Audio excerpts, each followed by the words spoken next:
சில நாட்களுக்குப் பிறகு இயேசு கப்பர்நகூமுக்கு வந்தார். அவர் வீட்டில் இருக்கிறார் என்று மக்கள் கேட்டார்கள். வாசலுக்கு புறமும் நிற்க இடமில்லாதபடி மக்கள் கூட்டம் திரண்டது. இயேசு அவர்களுக்கு தேவனுடைய வார்த்தையை போதித்தார்.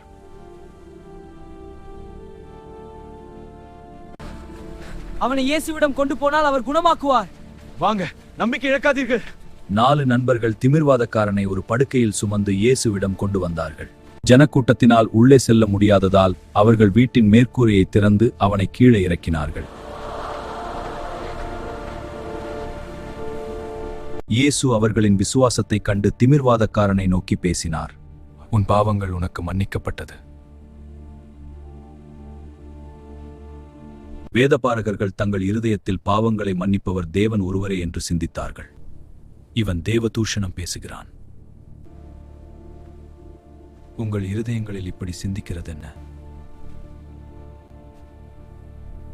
உன் பாவங்கள் உனக்கு மன்னிக்கப்பட்டதென்று சொல்வதோ, எழுந்து உன் படுக்கையை எடுத்துக்கொண்டு நடவென்று சொல்வதோ எது எளிது? அவர் இப்படி சொல்கிறாரே, ஆம், பூமியிலே பாவங்களை மன்னிக்கிற அதிகாரம் மனுஷகுமாரனுக்கு உண்டு. எழுந்து உன் படுக்கையை எடுத்துக்கொண்டு போ. நாம் ஒருபோதும் இப்படி பார்த்ததில்லை. நண்பர்களே, நான் தான் இயேசுவினால் குணமாக்கப்பட்ட மனுஷன் பேசுகிறேன். நீண்ட நாட்களாக கொடிய வியாதியினால் படுத்த படுக்கையில் இருந்தேன்.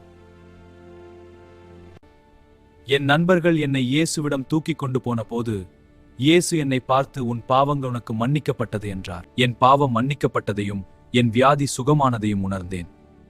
சில நாட்கள் பிறகு இயேசு சிலுவையில் மரித்ததையும் உயிரோடு எழுந்ததையும் நான் கண்டேன்.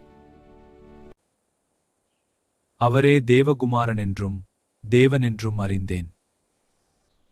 நண்பர்களே, என்னை குணமாக்கின இயேசு உங்கள் பாவத்தையும் மன்னித்து உங்கள் வியாதியையும் நிச்சயம் சுகமாக்குவார்.